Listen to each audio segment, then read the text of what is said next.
Welcome to the Jacksonville Jaguars Insider Podcast.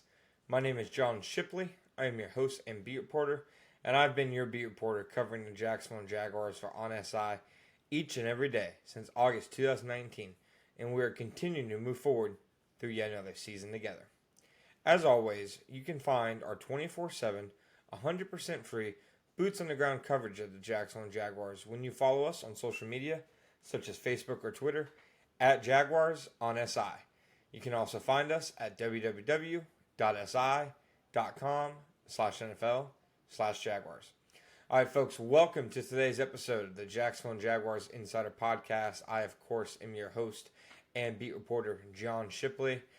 It was some big news out of Jacksonville on Monday evening. The Jaguars officially traded running back Tank Bigsby to the Philadelphia Eagles for a 2026 5th and 6th round pick. And of course, that 5th round pick is a conditional pick, as many of you have noted to me, because you all remember the Calvin Ridley days when I was breaking down what does and doesn't constitute going into a conditional pick. And it looks like this one is also a conditional pick where if Bryce Huff with the San Francisco 49ers gets 8 sacks, this becomes a 4th round pick. It, of course, is because the Jaguars, are receiving the 49ers pick from the Eagles that they got for the Bryce Huff trade. And that, of course, is part of this. So, a few things on this. The Tank Bigsby trade was always something that, in my opinion, was going to come sooner or later. Tank Bigsby opened up training camp for at least the first, I'd say, 7-8 practices, kind of leading the way for the Jaguars running backs. And I think that Liam Cohen and his staff really did genuinely like his skill set as a rusher. He gets downhill in a hurry. He's great in terms of yards after contact. He can really punish defenders, for a gap scheme if they want to ever, major in that. It makes a lot of sense. But there was always one big fatal flaw with Tank Bigsby. And we've talked about it ad nauseum on this show. We've mentioned why we have thought for months now if a running back gets traded, it's Tank Bigsby. And it is simply because, and Liam Cohen himself said this. This isn't something you need to source. The head coach said this in a press conference during training camp. That Tank Bigsby, while a talented rusher, made the Jaguars predictable when on the field.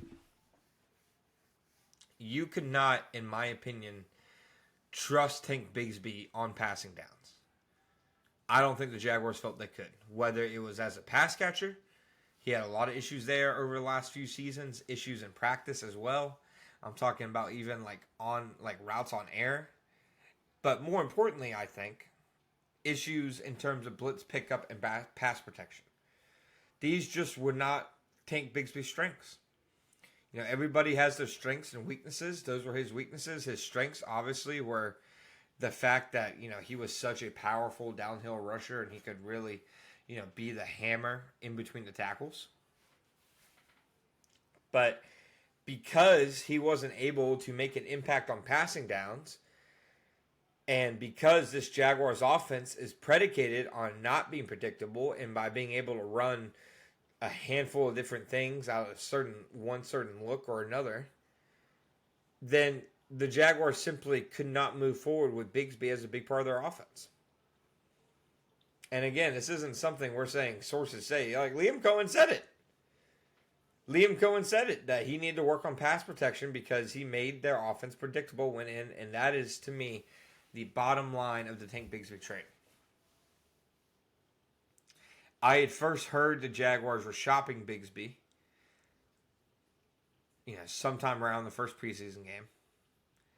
And it was something that, according to people I've talked to in the know during, leading up to the 53-man roster cut day. And this is per people with knowledge of the situation, that other teams in the NFL knew Bigsby was more or less available. I don't think the Eagles were the only team who, over the last few weeks, have inquired about Bigsby. Of course, the Eagles paid a decent price, in my opinion, to acquire Bigsby, who you've seen a lot of people, reporters claim that this is as much about special teams and him being a kick returner. But to get a fifth and a sixth for a guy who, all things considered, out of your 4 running backs on your roster, was probably the 4th best fit for the offense. And it's not to say there isn't a risk for the Jaguars. There is a risk. Running back was their deepest room, in my opinion. And that was in part because of Tank. And yeah, he wasn't a perfect player. He wasn't a flawless player. He definitely had, his things he had to work on. But the Jaguars now are relying heavily on Travis Etienne to stay healthy and on Bashal Tuden and LaQuint Allen to continue to grow. Tuden had a couple nice runs on Sunday against the Panthers. Allen, had one decent run. He was used as the third down back. Had on Trevor Lawrence's throw to De'Ami Brown to set up the end of half field goal. He had a great blitz pickup on J.C. Horn that Liam Cohen has now mentioned himself several times. It's pretty clear that this is Travis Etienne's room. Travis Etienne kind of, in my opinion, ran away with that designation and that duty on Sunday. The way that he played from start to finish, in my opinion, against the Carolina Panthers. He's a guy they want around. And he's a guy who doesn't make them predictable. Travis Etienne, when he is on the field, you don't have a tell if it's going to be a run or a pass. With Tank, it was a tell. And that's why I think overall, it's a solid trade. And that's not to say that, they got something for nothing, which I think they more or less did in the Fred Johnson trade. Tank's a talented player.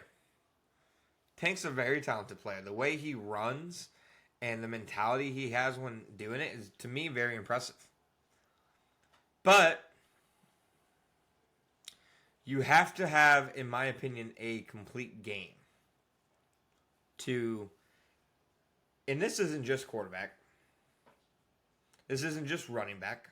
This isn't just wide receiver.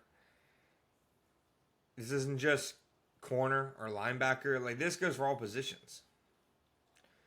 But you can't be limited to just one thing. The second you are, you become expendable. And Tank Bigsby had become expendable for the Jaguars. So, I think good trade for the Jaguars. In terms of you're getting good value for a guy who has 2 years left on his rookie deal who didn't quite fit and mesh with the team. It does raise some questions, in terms of their overall running back depth. You would imagine Quindon Jackson, they ever want a 4th running back, they'll call him up from the practice squad. But, if one injury happens, and we know how much Liam Cohen loves rushing the ball, he's going to need all 3 of these guys. If one injury happens, then Jaguars are going to be relying on an unproven and a smaller running back room. But overall, I think this trade made a lot of sense for the Jaguars for the reasons I outlined. Tank does some good things. They like some things about Tank. But Tank was I don't know if I'd go as far as say his liability. But it's probably the right word to use. I just don't feel all that comfortable using it. Because Tank is a good player. But overall, Tank and his inability to produce on passing downs in any capacity, it's not hard to see why the Jaguars made this trade. So we will see what happens next. If they pick up any more picks. I think they have 14 picks right now in the 2026 NFL draft. And the Jaguars are stockpiling picks. They can be aggressive now and make other moves with these picks. And at the end of it, they got 2 picks for a guy who had 5 carries on Sunday. And that was always the game plan, folks. To not have Tank be involved as much as he was. It was a ETN game plan. So, overall, I think the Jaguars come out on this side of the trade looking good. It just, obviously, a lot depends on how healthy do they stay at that running back position. Thank you guys for listening to today's episode of the Jacksonville Jaguars Insider Podcast. My name is John Shipley. Be back next time.